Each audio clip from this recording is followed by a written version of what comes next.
Да, се враќаме во студиото. Како што кажавме, тука ќе разговараме најмногу за невладиниот сектор, за начинот на функционирање на невладините организации. Се разбира, сето тоа е поврзано генерално со човековите права, со почитувањето на човековите права, но и со функционирањето на невладиниот сектор во оваа една нова реалност која имаме кај нас на геополитички план и која се разбира се рефлектира и кај нас.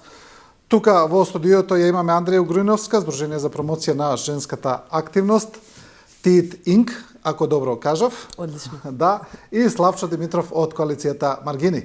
Добар ден. Добро дојдовте во студио 10 и двајцата да почнеме со Угриновска, да речеме како мислечени прв пат сте кај нас? Прв пат кај нас. Сдружение за промоција на женската активност. Имавте некои активности, неодамна излегувавте во јавноста со некои соопштенија, па еве како еден вовет за вас. Вашето здружение со што се занимава, кои се вашите основни активности? Фала многу, фала на можноста и приликата и драго ни е да бидеме тука, иако темата можеби не е најсветла. Една од причините поради која што и на натера да дојдеме денеска да збориме тука, значи ние сме од ТИТ Инк и го веќе 13 години го организираме единствениот фестивал за феминистичка културна акција, кој што се вика Прво па женско, можеби веќе им е познат на некои од гледачите. И ова е фестивал кој што најгрубо кажано замислува подобар свет преку уметноста, значи театарски, уметнички, книжевно и секако, но покрај тоа им дава место, простор и време на жените уметници да творат, тоа да биде концепт како што треба, да биде препознаено и да биде таа порака на женските креатори уметнички да биде проследена до јавноста. Вакво друго место во Скопје во Македонија не постои ваков фестивал, посебно што обстојува 13 години. И за жал годинава прв пат се случи да не добиеме никаква финансиска поддршка од Министерството за култура. Тоа е навистина, иако може би личи како нешто не толку страшно, е страшно во социјално-општествениот контекст, бидејќи значи дека нашите институции не ја препознаваат додадената вредност на давање на простор за креирање на малцинства и на групи кои што се маргинализирани од општеството и кои што онака обстојуваат, мислам, онака, како да кажам, големата грото донатори не се странци, единствено ни остана Министерството да не поддржи финансиски, пошто нема слух од други ентитети во државата и годинава и тоа се изгуби. Нормално ние не се криеме за што е нашиот фестивал, тоа и во нашето име Прво па женско, значи промовира женска културна активност.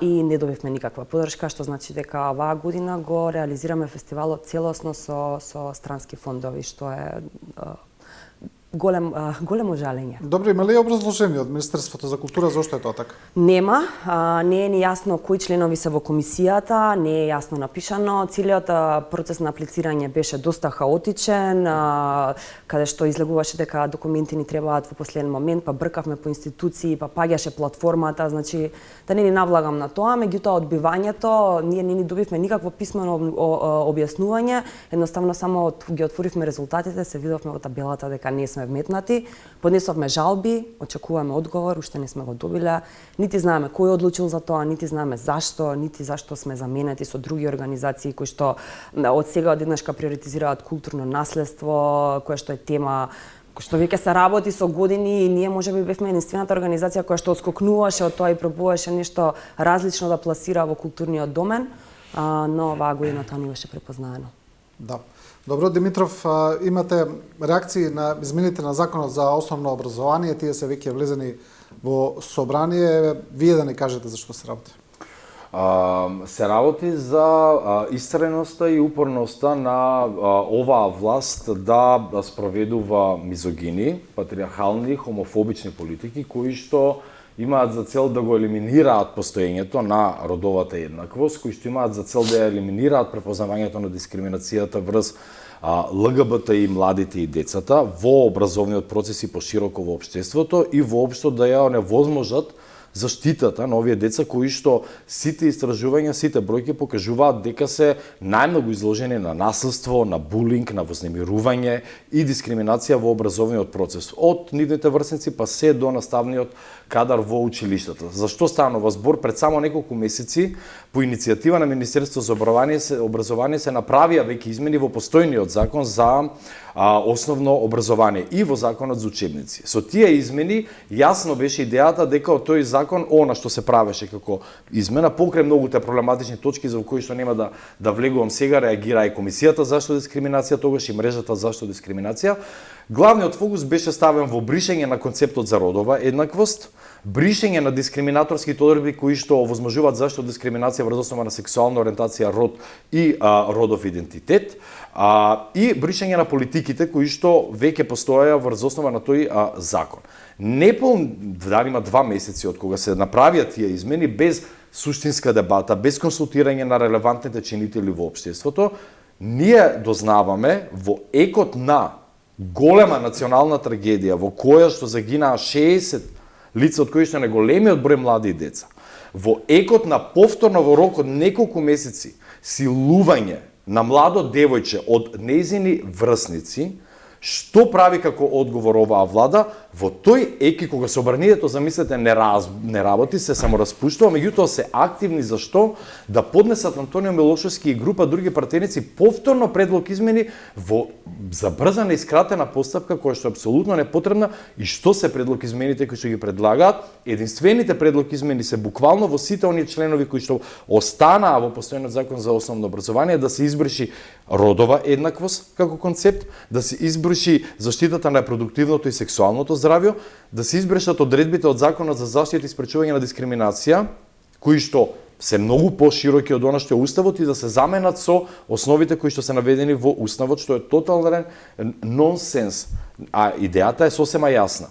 Идејата е да се избрише воопшто препознавањето на постоењето на прво место на ЛГБТ и децата во образованието, и второ да се оневозможи нивната заштита. За нас ова е крајно безобразие и показател начинот на кој што оперира оваа влада. Не се соочува со суштинските општествени проблеми, како што е на прво место корупцијата во системот која што доведе до умрат толков број на деца. Како ги заштитува децата? Со тоа што ќе ја избрише родовата еднаквост, со тоа што ќе ги представи како бабароги повторно ЛГБТ и децата кои што веќе се жртви. Последно истражување сега кое што го извадавме, само во последните 3 години регистрирани се 85 случаи на насилство врз ЛГБТ и деца во образованието.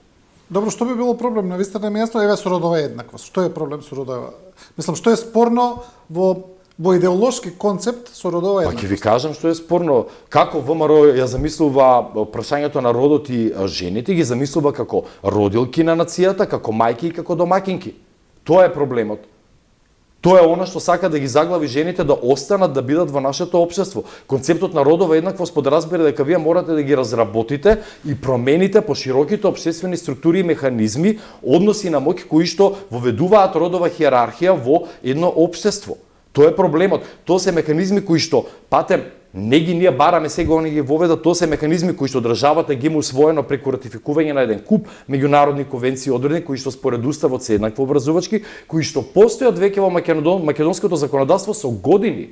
Не е ова што сега искочи, постоја уште во претходниот мандат на ВМРО концептите на родова еднаквост. И неголемата паника и хистерија која што креираат они заедно со така наречените организации за заштита, замислете, на правата на децата, кои што се само тоа, некако што е преземи одговорност како така наречената коалиција за заштита на децата, е хистеријата околу транс жените и транс родовите лица кои што ги креваат, дека се неголемата закана, замислете, за македонското општество.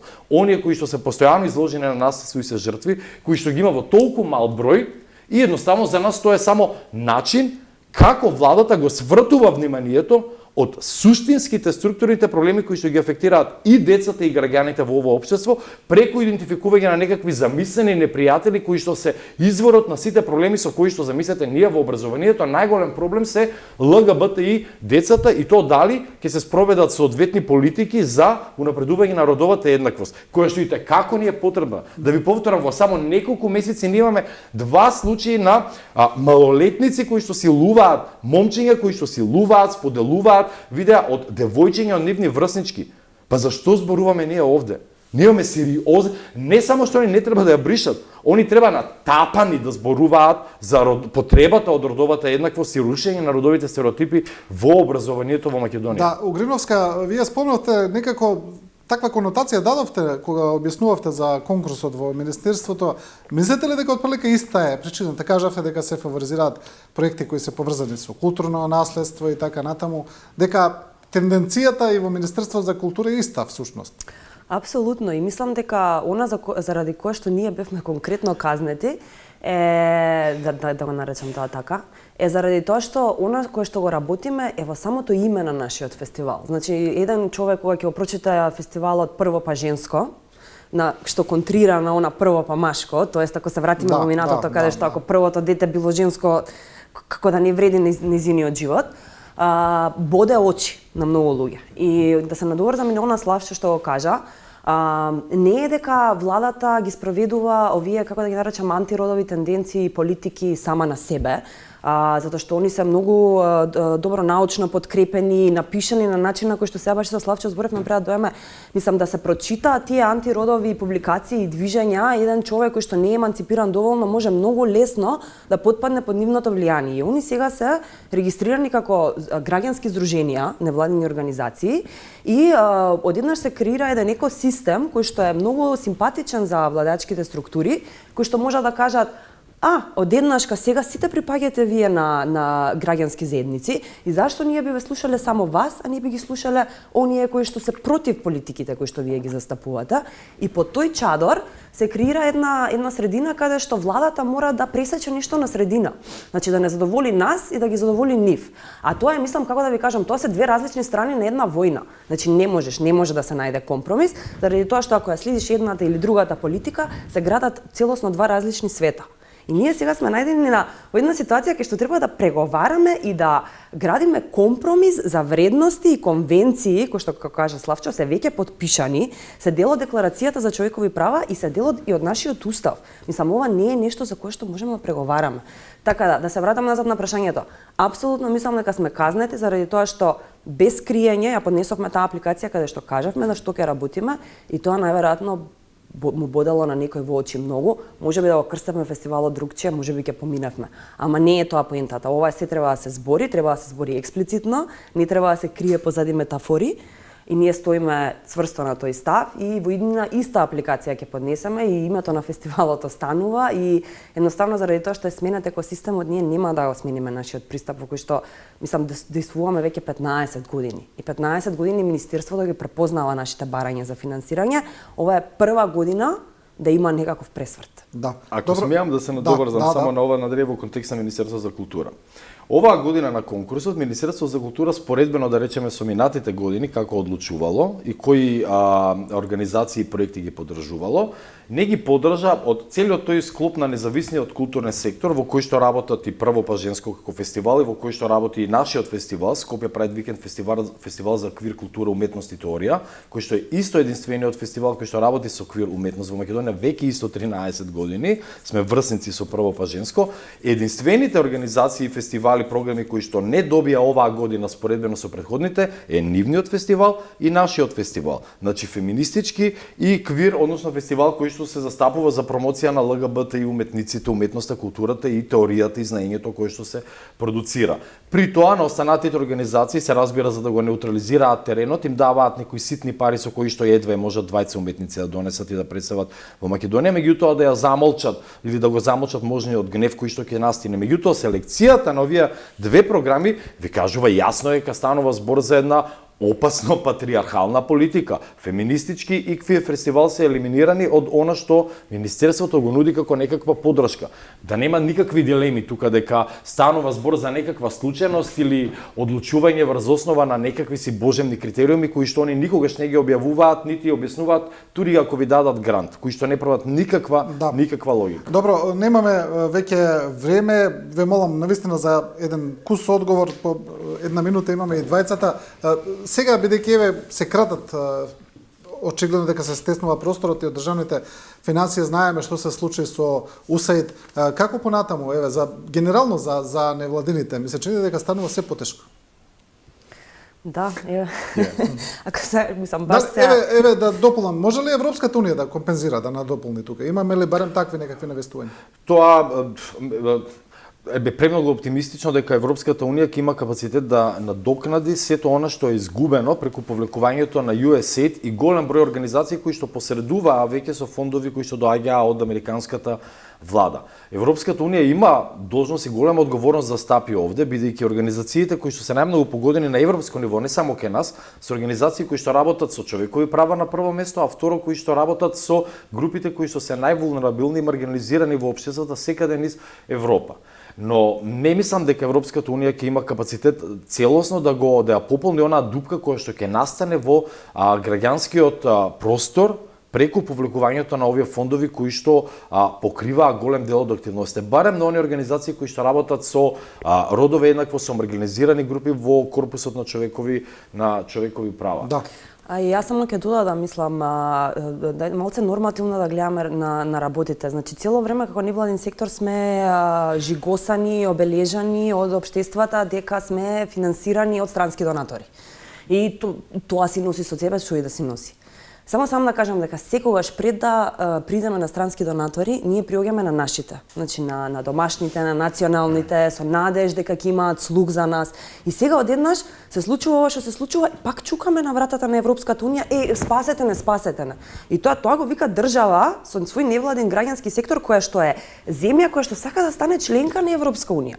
Мислам, контрадикторностите се од сите страни, не препознава нас општеството, пак чукаме на вратата на Европска унија, спасина, by the way, сакаме да станеме дел од унијата, ама еве институциите немаат слух за работите со кои што самата унија се бави. Можеме да го интерпретираме, ги сакаме нивните пари, ама не нивните вредности. Од прилика да речеме така нешто. Многу прецизна диагностика. Да. Добро, ви благодарам на двајцата за учеството. Се разбира дека секогаш кога ќе имаме некој нов момент, ново случување, ќе се најдеме повторно, ќе зборуваме. Фала на поканата. Да. И почитувани, ви благодариме и на вас, со ова заврши и ова Студио 10. Ви благодариме на вниманието и на довербата. Останете со програмата на Телевизија 24.